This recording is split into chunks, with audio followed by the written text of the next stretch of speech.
Mainit ang simoy ng hangin nang magsimulang pumasok ang buwan ng Marso sa maliit na baryo ng San Isidro. Maaga pa lamang ay gising na ang karamihan sa mga tao. Ang iba ay nagwawalis ng bakuran, ang iba na may naghahanda upang pumunta sa palengke, habang ang mga batang mag-aaral ay unti-unti nang nagsisimulang maglakad patungo sa paaralan. Sa dulo ng isang makitid na kalsadang napapalibutan ng mga puno ng mangga at saging, naroon ang isang maliit ngunit maayos na bahay na yari sa pinaghalong kahoy at semento. Hindi ito kalakihan, ngunit sapat upang matawag na tahanan. Sa bahay na iyon nakatira si Elena. 18 taong gulang si Elena. Hindi siya iyong tipo ng dalagang agad mapapansin dahil sa sobrang ganda o dahil sa mamahaling gamit. Kilala siya sa baryo dahil sa pagiging magalang, masipag, at higit sa lahat, mabait. Tuwing madaling araw, siya ang unang bumabangon. "Anak, matulog ka pa ng kaunti," madalas sabihin ng kanyang ina. Ngunit palagi siyang ngumingiti. "Okay lang po, marami pa pong gagawin." Ganito araw-araw si Elena. Bago pumasok sa paaralan, nagluluto muna siya ng almusal, naghahanda ng pagkain para sa ama niyang manggagawa, at tumutulong sa pag-aalaga sa kanyang nakababatang kapatid na si Lira. Hindi naging madali ang buhay nila. Ang kanyang ama na si Mang Roberto ay namamasada lamang paminsan-minsan, gamit ang lumang tricycle na halos ayaw ng umandar. Ang kanyang ina namang si Aling Rosa ay tumatanggap ng labada mula sa mga kapitbahay. Maraming gabi na nagkakasya lamang sila sa simpleng pagkain. Ngunit kahit ganoon, bihira kang makarinig ng reklamo mula kay Elena. Naniniwala siyang may tamang panahon para sa lahat. At ngayon, malapit na siyang graduate. Ilang araw na lamang. Habang naglalakad siya papunta sa paaralan, bitbit ang kanyang lumang bag, nakasalubong niya ang ilang kaklase. "Uy, Elena!" sigaw ni Maris. Lumapit ito kasama ang 2 pa nilang kaklase. "Excited ka na ba?" Ngumiti si Elena. Medyo lang. Graduation na natin." Tumawa sila. Sa totoo lang, masaya si Elena. Ngunit may bahagi sa kanya na hindi kayang maging ganap ang saya. Dahil alam niyang pagkatapos ng graduation, magsisimula na naman ang mas mahirap na bahagi. Ang paghahanap ng paraan para makapagpatuloy. Pagdating sa paaralan, agad siyang dumiretso sa silid-aralan. Punong-puno ng usapan ang buong kwarto. May nag-uusap tungkol sa susuotin. May nag-uusap tungkol sa handaan. May nagpaplano na agad ng outing. Tahimik lamang si Elena habang inaayos ang kanyang gamit. "Anong regalo gusto mo sa graduation?" tanong ni Maris. Napaisip siya. "Wala naman." "Ha? Impossible." "Talaga? Hindi ka ba hihingi kahit cellphone?" Umiling siya. Mas okay na siguro kung makapag-aral pa. Natigilan sandali ang mga kaibigan niya. Alam nilang totoo iyon. Kilala nila si Elena. Hindi ito mahilig humingi. Hindi rin ito sanay na inuuna ang sarili. Lumipas ang klase ng mabilis. Pagkatapos ng hapon, dumiretso agad si Elena sa maliit na tindahan sa kabilang kanto. Doon siya tumutulong tuwing uwian. Nag-aayos siya ng paninda, nagbibilang ng stock, at minsan ay siya pa ang nagbabantay. "Anak, pwede ka nang umuwi," sabi ng may-ari. "Konti na lang po." "Nag-aaral ka pa, magpahinga ka rin." Ngumiti lamang siya. Pag-uwi niya ay gabi na. Pagdating sa bahay, nadatnan niyang nakaupo ang kanyang ama sa labas. Tahimik, malalim ang iniisip. "Pa?" Napatingin ito. "Umuwi ka na pala." "Opo." Umupo siya sa tabi nito. Tahimik silang dalawa. Pagkatapos ng ilang sandali, nagsalita ang kanyang ama. "Anak, Opo. Pasensya ka na. Nagulat siya. Bakit po? Napabuntong hininga ito. Graduation mo na pero parang wala man lang kaming maibigay. Mabilis umiling si Elena. Pa, okay lang po. Hindi. Tumingin ito sa malayo. Gusto sana naming mabigyan ka ng magandang regalo. Hindi ko naman kailangan. Pero gusto namin. Ngumiti si Elena. Ang importante, nandyan kayo. Hindi sumagot ang kanyang ama. Ngunit sa mga mata nito, halatang mabigat ang pakiramdam. Kinagabihan habang nakahiga si Elena, nakatingin lamang siya sa kisame. Naririnig niya ang mahinang usapan ng kanyang mga magulang sa kabilang bahagi ng bahay. Paano kaya? Mahinang tanong ng kanyang ina. Hindi ko alam. Gusto ko man lang siyang mapasaya. Tingnan natin. Tahimik lamang si Elena. Pinikit niya ang kanyang mga mata. Hindi niya kailangan ng regalo. Ngunit alam niyang may bagay na masakit para sa kanyang mga magulang. Ang pakiramdam na gusto mong magbigay pero wala kang maibigay. At habang unti-unting nilalamon ng gabi ang buong baryo, may mga taong tahimik na nag-aalala. May mga taong tahimik na nangangarap. At may isang dalagang hindi alam na may paparating na regalong babago sa kanyang buhay. Mabilis lumipas ang mga araw. 3 araw na lang bago ang graduation. Sa baryo, ramdam na ang excitement. May mga bahay na abala sa pagluluto. May nagpapatahi ng damit. May mga magulang na nag-iipon para sa simpleng salo-salo. Ngunit sa bahay ni na Elena iba ang takbo ng mga bagay. Maagang umalis si Elena para sa practice. Pagkasara ng pinto, agad na patingin si Aling Rosa sa asawa. Ano na? Tahimik si Mang Roberto. Hindi ko pa rin alam. 3 araw na lang. Napakamot siya sa ulo. Alam ko. Binuksan ni Aling Rosa ang maliit na lalagyan ng pera. Ilang pirasong barya. Kaunting papel. Hindi sapat. Ganito lang? Oo. Napaupo siya. Hindi sila mayaman. Pero sa buong buhay nila, ito yata ang unang pagkakataong naramdaman nilang kulang sila bilang magulang. Gusto ko sana kahit maliit na regalo. Tahimik si Mang Roberto. Pagkatapos ng ilang minuto, tumayo siya. Lalabas muna ako. Saan? Iisip. Lumabas siya ng bahay. Mainit ang araw. Naglakad siya ng walang direksyon. Hanggang makarating siya sa lumang waiting shed sa gitna ng baryo. Doon niya nakita ang matandang si Mang Isko. Naku Roberto. Ka-Isko.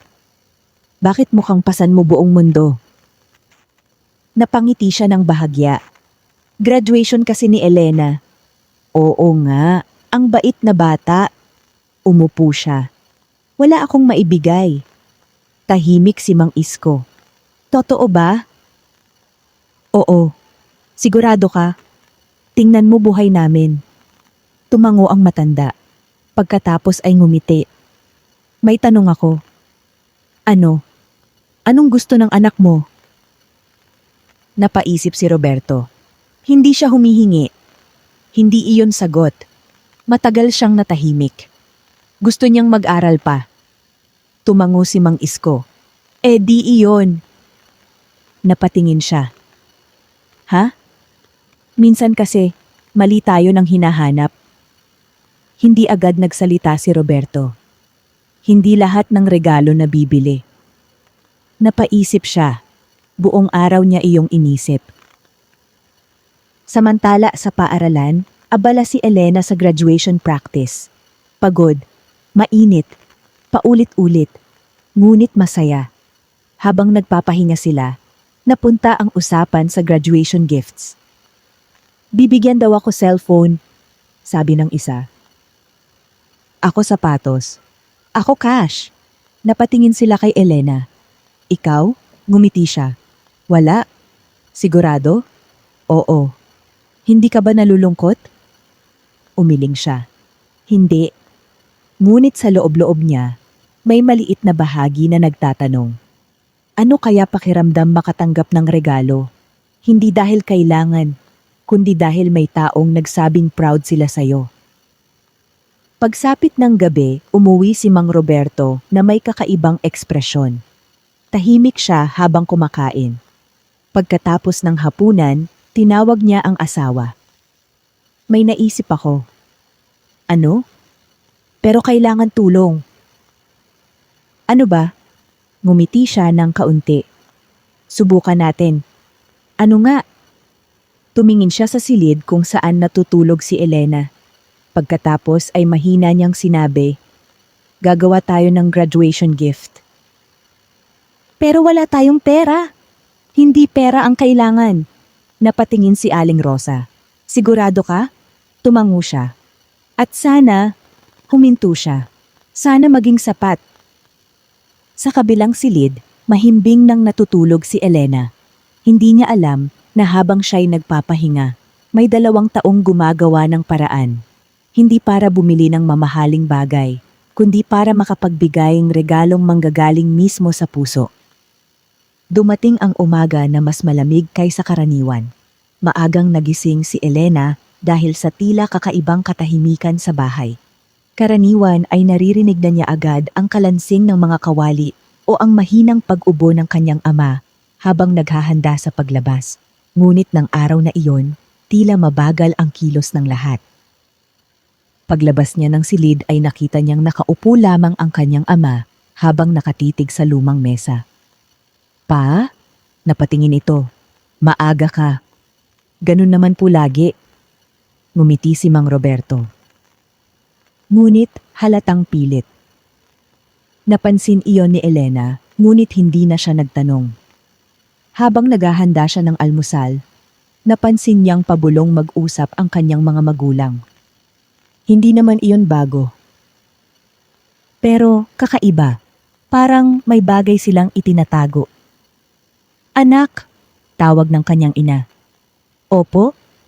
Maaga ka ba uuwi mamaya? Siguro po. Tumango lamang ito. Pagkatapos ay mabilis na nagpalit ng usapan. Hindi na pinansin ni Elena. Marami rin siyang iniisip. 2 araw na lang. 2 araw na lang. At matatapos na ang isang mahabang yugto ng kanyang buhay. Habang naglalakad siya, papunta sa paaralan, napatingin siya sa mga batang naglalaro sa gilid ng kalsada. Naalala niya ang sarili. Mula elementarya hanggang senior high, parang napakabilis. Naalala niya ang mga araw na pumapasok siyang walang baon. Mga araw na pinipilit niyang huwag mapansin ng kaklase na sira na ang sapatos niya. Mga araw na halos gusto na niyang tumigil. Pero lagi niyang sinasabi sa sarili konti na lang. Konting tiis na lang. Pagdating sa paaralan, mas naging seryoso na ang graduation practice. Paulit-ulit ang pila. Paulit-ulit ang lakad. Paulit-ulit ang instructions. Ngunit habang nagpapahinga sila, may lumapit sa kanya. Excited ka na? Si Maris. Oo naman. After graduation, ano plano mo? Napahinto si Elena. Hindi siya agad nakasagot. Kahit trabaho muna siguro. Hindi college? Huminga siya ng malalim. Tingnan natin. Hindi na nagsalita si Maris. Pareho nilang alam ang ibig sabihin noon. Hindi dahil ayaw, kundi dahil mahirap. Pagkatapos ng practice, dumiretso si Elena sa tindahan kung saan siya tumutulong. Pagdating niya, agad siyang sinalubong ng may-ari. Elena, opo, hindi ka muna kailangan ngayon. Naku, bakit po? May gagawa na. Nakakahiya naman po. Ngumiti ang matandang babae. Umuwi ka na lang. Medyo nagulat siya, pero sumunod na lang. Habang naglalakad pauwi napansin niyang maraming taong tila nakatingin sa kanya. May mga ngumingiti. May mga kumakaway. May ilang bumabati. Congratulations advance. Graduate na. Ang galing mo. Ngumingiti lang siya habang naglalakad. Hindi niya alam kung bakit. Pagdating niya sa bahay, wala ang kanyang mga magulang. Tahimik. Maging ang kapatid niyang si Lyra ay wala rin. Hello? Walang sumagot. Ibinaba niya ang bag. Makalipas ang ilang minuto ay dumating si Lyra. Ate, saan kayo galing? Secret, ha? Napangiti lamang ito. Basta, napakunot noo si Elena. Nang gabing iyon, habang naghahapunan sila, tahimik lamang ang kanyang ama. Ngunit may kakaibang saya sa mga mata nito. Pa-okay lang po kayo? Oo. Sigurado? Oo naman. Parang may tinatago kayo. Nagkatinginan ang mag-asawa. Pagkatapos ay sabay ngumiti. Wala. Hindi kumbinsido si Elena. Pero hindi na siya nagtanong. Nang gabing iyon, habang nakahiga siya, napaisip siya. Bakit parang kakaiba ang lahat? Bakit parang may nangyayari na hindi niya alam? At bakit parang mas maraming taong nakangiti sa kanya ngayon? Sa kabilang bahagi ng bahay tahimik, na nakaupo sina Mang Roberto at Aling Rosa. Nasa harap nila ang ilang papel. Lumang kahon, mga lumang larawan, at ilang bagay na matagal nang nakatago. Sigurado ka? Mahinang tanong ni Aling Rosa. Tumango si Roberto. Hindi man ito mamahalin. Pero alam kong ito ang tama. Tahimik silang dalawa. Pagkatapos muli silang nagpatuloy. Habang unti-unting lumalalim ang gabi, may mga regalong unti-unti nang nabubuo. Hindi gawa sa mamahaling materyales, kundi gawa sa mga bagay na matagal nang hindi napapansin. Kinabukasan ay mas maaga pang nagising si Mang Roberto. Tahimik siyang lumabas ng bahay habang madilim pa ang paligid. May dala siyang lumang karton. Maingat. Parang may mahalagang laman. Naglakad siya patungo sa bahay ng matandang si Mang Isko. Pagdating doon ay kumatok siya. Kaisko. Lumabas ang matanda. Ang aga. Pasensya na. Ano iyan? Inilapag ni Roberto ang karton. Patingin nga. Isa-isang binuksan ni Roberto ang laman. Lumang notebook, mga certificate, mga litrato, mga lumang drawing, mga papel. Napangiti si Mang Isko. Tinago mo lahat? Oo. Akala ko itinapon mo. Umiling siya. Hindi. Isa-isang hinawakan ni Roberto ang mga iyon. May drawing ni Elena noong bata pa. May certificate noong grade 1. May litrato noong unang beses itong sumali sa school program. May mga medalya. Hindi marami. Pero sapat para punuin ang maliit na kahon. Naalala mo ito? Tanong ni Mang Isko. Tumango siya. Halos hindi ako absent noon kapag may awarding. Ngumiti ang matanda. Alam mo? Ano? Minsan hindi alam ng mga bata gaano kalaki ang sakripisyo ng magulang. Tahimik si Roberto. Minsan naman, dagdag ng matanda. Hindi rin alam ng magulang kung gaano sila na-appreciate ng anak. Hindi agad sumagot si Roberto. Habang nasa paaralan naman si Elena abala ang lahat. Ito na ang final practice. Ramdam na ang excitement. May ilan na nagpipicture. May ilan na umiiyak na agad. May ilan na nagsasabing mamimiss nila ang isa't isa. Habang nakaupo si Elena, napatingin siya sa paligid. Ito na pala. Ito na ang dulo. May kakaibang lungkot. Ngunit may saya rin. Uy Elena, lumapit si Maris. May tanong ako. Ano? Kapag may isang bagay kang gustong sabihin sa parents mo pero hindi mo masabi, ano gagawin? Napaisip siya. Sabihin mo. Paano kung nahihiya? Ngumiti si Elena. Mas nakakahinayang kapag hindi mo sinabi. Tahimik si Maris. Tama ka. Habang pauwi si Elena ng hapon, nadaanan niya ang waiting shed. Nandoon si Mang Isko. Graduate na. Ngumiti siya. Malapit na po. Masaya ka? Opo. Tumango ang matanda. Deserve mo. Salamat po. Habang naglalakad siya palayo, napangiti si Mang Isko.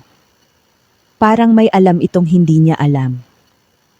Pagsapit ng gabi, nasa mesa ulit sina Mang Roberto at Aling Rosa. Ngayon, mas malinaw na ang ginagawa nila. May malaking kartulina. May gunting. May pandikit. May mga lumang larawan. Maingat nilang idinidikit isa-isa. Mukhang maganda.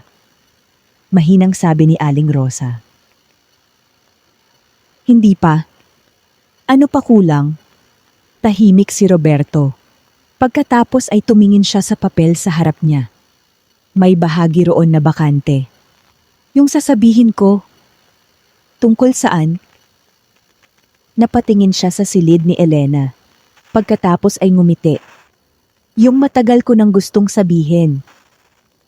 At habang tahimik na natutulog si Elena, patuloy na nabubuo ang graduation gift. Isang regalong hindi mabibili. Isang regalong unti-unting binubuo gamit ang alaala, gamit ang sakripisyo, at gamit ang pagmamahal. Dumating ang araw na matagal nang hinihintay ng lahat. Isang araw na lang bago ang graduation. Mula umaga ay ramdam na ang kakaibang sigla sa buong baryo. May mga bahay na may nakasampay ng bagong plansadong damit. May mga batang nagkukwentuhan tungkol sa mga isusuot nila. May mga magulang na abala sa paghahanda. Ngunit sa bahay ni na Elena tahimik pa rin. Nagising siya ng maaga tulad ng dati. Nagwalis, nagluto, nagligpit, at pagkatapos ay naghanda para sa huling araw ng pagpasok. Habang nagsasandok siya ng kanin, napansin niyang nakatingin lamang sa kanya ang kanyang ina. Ma? Wala. Bakit po? Ngumiti ito. Tinitingnan lang kita. Napangiti si Elena. Parang araw-araw niyo naman akong nakikita.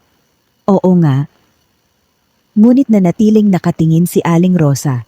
Parang may gustong sabihin, pero hindi masabi.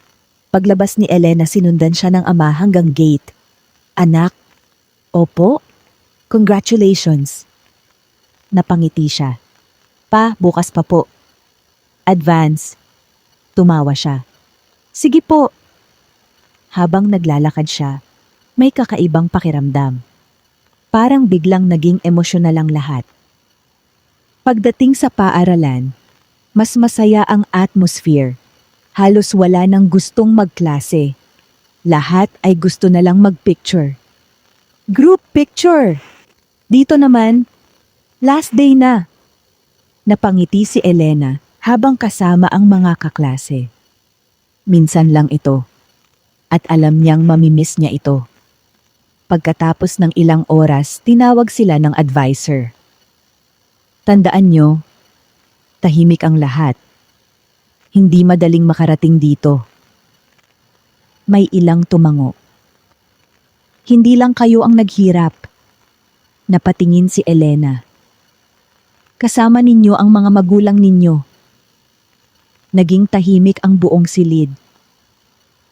Bukas, huwag niyo kalimutang pasalamatan sila. Hindi na nagsalita ang advisor. Ngunit sapat na iyon. Habang pauwi si Elena, paulit-ulit bumabalik sa isip niya ang mga sinabi. Pagdating sa bahay, nakita niyang sarado ang silid ng kanyang mga magulang. Ma? Sandali! Napaatras siya. Bakit? May ginagawa lang. Napakunot noo siya. Secret? Oo. Napailing siya. Ang dami niyong secret. Narinig niya ang mahinang tawanan sa loob. Nang gabing iyon, hindi agad nakatulog si Elena. Nakatingin siya sa kisame. Bukas na talaga. Naalala niya lahat. Mga gabing umiiyak siya dahil sa pagod. Mga araw na gusto niyang sumuko. Mga panahong hindi niya alam kung paano sila makakaraos. Pero nandito siya ngayon. Malapit na. Habang nasa kabilang silid tahimik na nakaupo si Mang Roberto. Nasa harap niya ang halos tapos ng regalo. Matagal niya itong tinitigan. Handa na ba? Tanong ni Aling Rosa. Huminga siya ng malalim. Hindi. Bakit? Tinatakot ako. Ano? Tinatakot ako baka hindi niya magustuhan. Napangiti si Aling Rosa. Si Elena yan. Tahimik siya. Pero gusto ko sana mabigyan siya ng bagay na karapat-dapat. Hinawakan ni Aling Rosa ang kamay niya. Minsan, tumigil ito. Hindi mahalaga gaano kamahal. Napatingin siya. Mas mahalaga kung gaano katotoo. Tahimik silang dalawa. At sa gabing iyon, habang ang buong baryo ay naghahanda para sa graduation, may dalawang magulang na hindi halos makatulog. Hindi dahil sa problema, kundi dahil gusto lang nilang mapasaya ang kanilang anak. Dumating ang umaga. Mas maaga kaysa dati. Halos hindi pa sumisikat ang araw nang magising si Elena. Saglit siyang nakahiga. Tahimik. Nakatingin sa kisame. Ngayon na. Tumayo siya. Paglabas niya ng silid na abutan niya ang kanyang ina na naghahanda ng almusal. Good morning. Good morning, anak. Napansin niyang nakangiti agad ang kanyang ina. Parang mas masaya kaysa karaniwan. Pagkatapos ay nakita niya ang kanyang ama. Nakaplantsa na ang damit, maayos ang buhok, handa na. Paang aga niyo. Graduation mo ngayon. Tumawa siya. Parang kayo yung graduate. Mas excited yata kami. Napuno ng simpleng tawanan ang maliit nilang bahay. Habang naghahanda si Elena tahimik, siyang tumingin sa salamin. Suot niya ang simpleng damit. Hindi mamahalin, hindi bago. Pero malinis, maayos, at sapat. Pagdating nila sa venue, punong-puno na ng tao. May mga magulang na may dalang bulaklak, may mga may lobo, may mga may gift bags. Napatingin sandali si Elena. Pagkatapos ay ngumiti. Hindi siya naiinggit, masaya na siya. Habang nagsisimula ang programa, isa-isang tinatawag ang mga pangalan. Tumataas ang kaba. Tumataas ang excitement. Hanggang Elena. Narinig niya ang pangalan niya. Tumayo siya. Naglakad. 1, 2, 3. Naririnig niya ang palakpakan. Nakita niya ang mga guro. Nakita niya ang mga kaklase. At pagkatapos, nakita niya ang kanyang mga magulang. Nasa likod. Nakangiti. Halos maiyak. At sa unang pagkakataon, parang mas naramdaman niya ang bigat ng lahat. Tinanggap niya ang diploma, ngumiti, at bumalik sa upuan.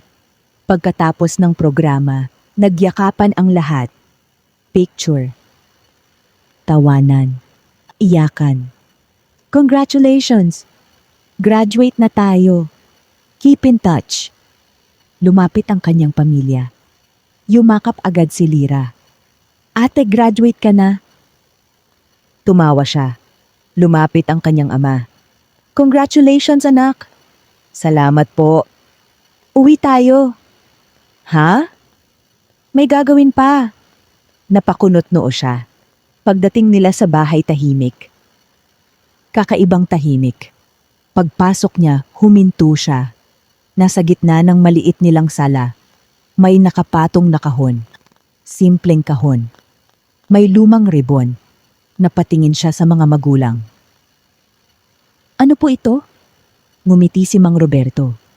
Graduation gift. Natigilan si Elena. Buksan mo! Dahan-dahan siyang lumapit. Huminga ng malalim. At unti-unti niyang binuksan ang kahong matagal pinaghandaan ng kanyang pamilya. Dahan-dahang binuksan ni Elena ang kahon. Tahimik ang buong bahay.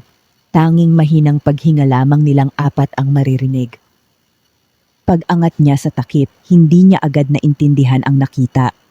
May mga papel, mga lumang larawan, mga nakatiklop na kartolina, mga envelope, at isang makapal na scrapbook na maingat na binalutan.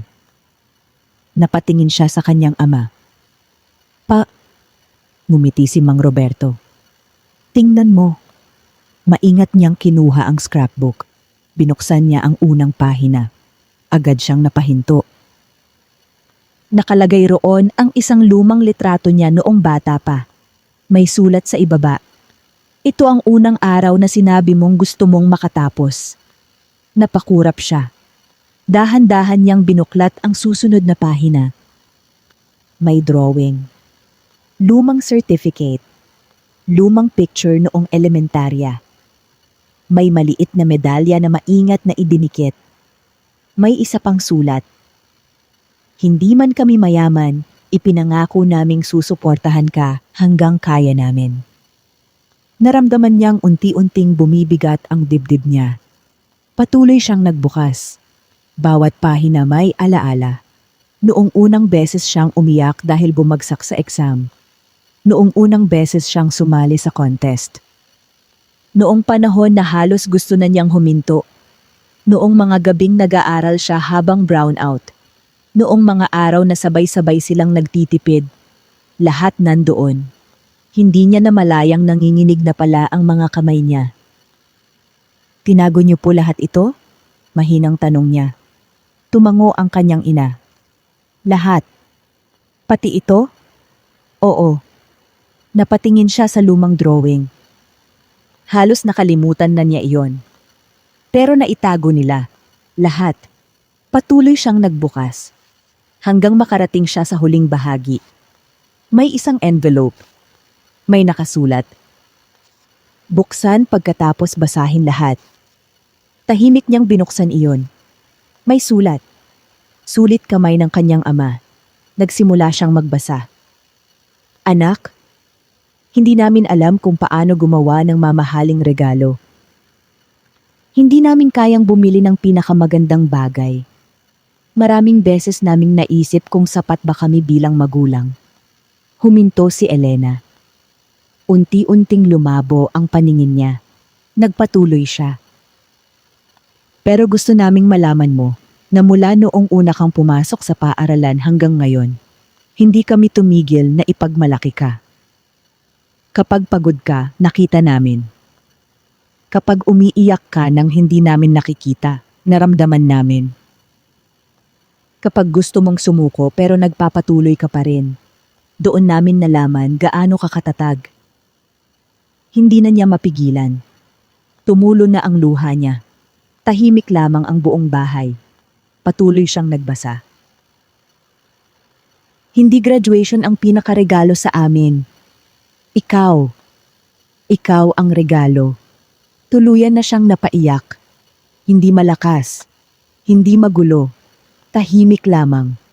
Habang hawak ang sulat. Habang nakatingin sa mga magulang. Hindi niya alam paano itutuloy. Lumapit si Mang Roberto. Ano anak? Bakit? Huminto siya. Bakit niyo ginawa ito? Ngumiti ang kanyang ama. Dahil deserve mo. Tahimik si Elena. At sa sandaling iyon, naunawaan niya. May mga regalo palang hindi nasusukat sa presyo. May mga regalo palang. Habang tumatagal, mas nagiging mahalaga. Akala ni Elena tapos na. Akala niya iyon na ang laman ng kahon.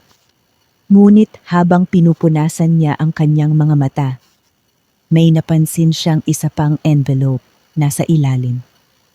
Mas maliit, mas simpleng tingnan, napatingin siya. Ano po ito? Nagkatinginan ang kanyang mga magulang. Ngumiti ang kanyang ina. Buksan mo. Kinuha niya iyon. Napansin niyang medyo luma ang envelope. Parang ilang araw nang itinago. Dahan-dahan niya itong binuksan. May papel sa loob. Tinupi. Binuksan niya. Pagkabasa niya sa unang linya, natigilan siya. Hindi agad siya nagsalita. Napatingin siya sa ama. Pa, tumango lamang ito. Muli siyang tumingin sa papel. Paulit-ulit. Parang hindi makapaniwala. Pa, mahina ulit niyang sabi. Talaga po? Tumango si Mang Roberto. Oo, napaupo siya. Hindi pa rin makapagsalita. Lumapit si Lyra. Ate, ano yan? Tahimik pa rin si Elena. Sa papel nakasulat, para sa unang enrollment mo. May kalakip na maliit na ipon. Hindi malaki. Hindi sapat para sa lahat. Pero sapat para magsimula. Napatingin siya. Pasaan niyo nakuha ito? Huminga ng malalim si Roberto. Unti-unti. Pero matagal na. Napatingin siya sa ina. Ma? Ngumiti ito. Matagal naming pinag-ipunan. Pero akala ko, hindi lang namin sinabi. Tahimik si Elena. Hindi niya alam ano mararamdaman. Akala ko hindi na ako makakapag-college. Mahinang sabi niya. Tahimik ang ama. Pagkatapos ay nagsalita. Hindi rin namin alam. Napatingin siya. Pero ayaw naming matapos dito. Hindi na napigilan ni Elena. Muli siyang umiyak. Hindi dahil malungkot. Hindi dahil sa hirap. Kundi dahil sa pakiramdam na may mga taong lumalaban din para sa pangarap niya. Lumapit ang kanyang ama. Anak. Opo. Hindi namin alam hanggang saan aabot ito. Tumango si Elena. Pero sisimulan natin. Tahimik silang lahat. Sa maliit na bahay, walang malaking handaan. Walang mamahaling pagkain. Walang mamahaling regalo. Ngunit puno iyon ng bagay na mas mahalaga. Pagmamahal, pagsisikap, pangarap, at pag-asa.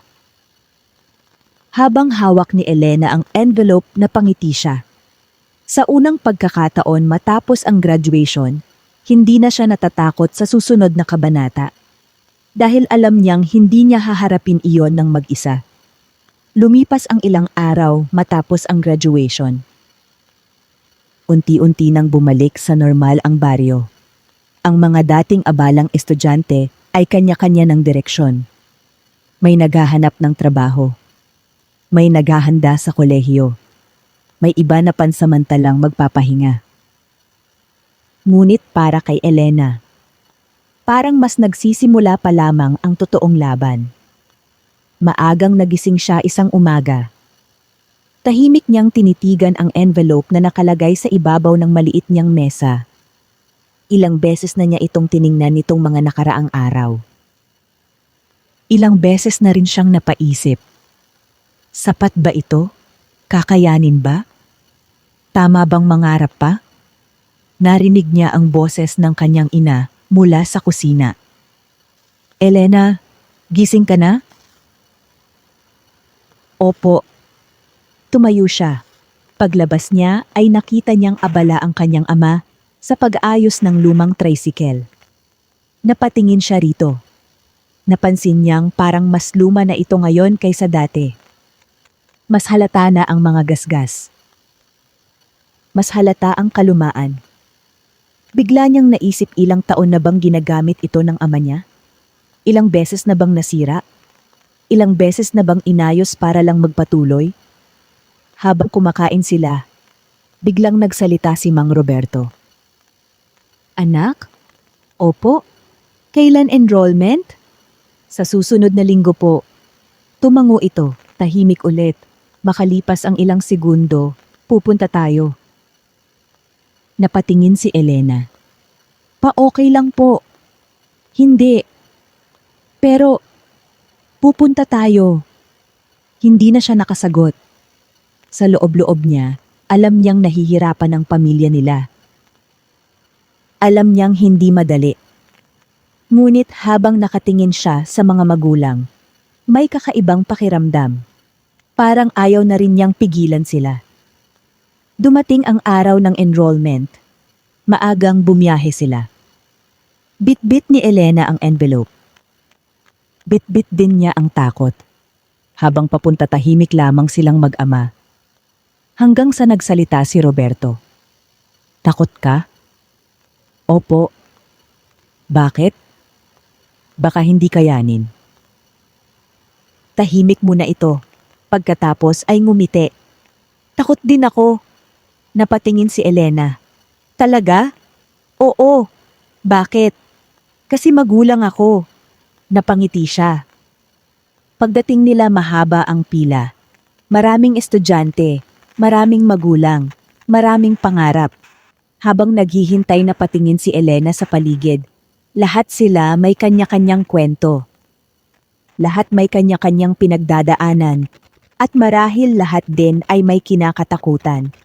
Nang dumating ang oras, dahan-dahan niyang inilabas ang envelope. Iniabot, nagbayad, tinanggap ang mga papel. At pagkatapos, narinig niya ang mga salitang hindi niya inakalang maririnig. Okay na. Natigilan siya. Okay na po? Oo. Napatingin siya sa ama. Hindi agad siya makapagsalita. Unti-unting napangiti si Mang Roberto. O ayan. Anak. Napatingin siya rito. Simula pa lang yan. At sa sandaling iyon, hindi na niya nakita ang takot. Ang nakita niya pag-asa. Lumipas ang mga buwan. Nagsimula na ang kolehiyo. Hindi naging madali. Maraming araw na pagod si Elena. May mga araw na kulang ang tulog. May mga araw na gusto niyang umiyak. May mga araw na gusto niyang tanungin, kaya ko pa ba? Ngunit sa bawat pag-uwi niya, may bahay na naghihintay. May pamilya. At may lumang scrapbook. Minsan kapag sobrang pagod siya, binubuksan niya iyon. Tinitingnan ang mga lumang larawan. Binabasa ang sulat. At naaalala niya, bakit siya nagsimula? Isang gabi. Habang nag-aaral siya, napatingin siya sa kanyang ama. Katatapos lamang nitong umuwi. Pagod, pawis, tahimik. Napansin niya rin ang kanyang ina. Patuloy pa rin sa pagtatrabaho. Paulit-ulit, araw-araw. Biglang may pumasok na tanong sa isip niya. Kailan kaya sila nagpahinga? Hindi niya alam. Marahil matagal na. Lumapit siya sa kanyang ama. Pa! Oh? Thank you. Napatingin ito. Bakit? Sa lahat. Ngumiti si Roberto. Wala yun. Umiling si Elena. Meron. Tahimik sila. Pagkatapos ay nagsalita ang ama niya. Anak. Opo. Naalala mo graduation gift mo? Tumango siya. Opo. Ano favorite mo doon? Napaisip siya. Yung scrapbook? Yung sulat? Yung envelope? Yung ipon? Ngumiti siya. Lahat. Tumawa ng mahina ang kanyang ama. Pagkatapos ay nagsalita ito. Alam mo? Ano po? Akala namin kulang yun. Napatingin siya rito. Hindi po. Sigurado? Tumango siya. Pa? Ano? Hindi yun graduation gift. Napakunot noo ito. Hindi? Umiling si Elena. Regalo niyo yon sa buong buhay ko. Tahimik ang ama niya. Tahimik din ang ina niya. Ngunit pareho silang nakangiti. Nang gabing iyon, bumalik si Elena sa kanyang mesa. Binuksan niya ang lumang scrapbook. Tiningnan ang unang pahina. Pagkatapos ay isinara niya ito. Ngumiti siya. dahil ngayon alam na niya.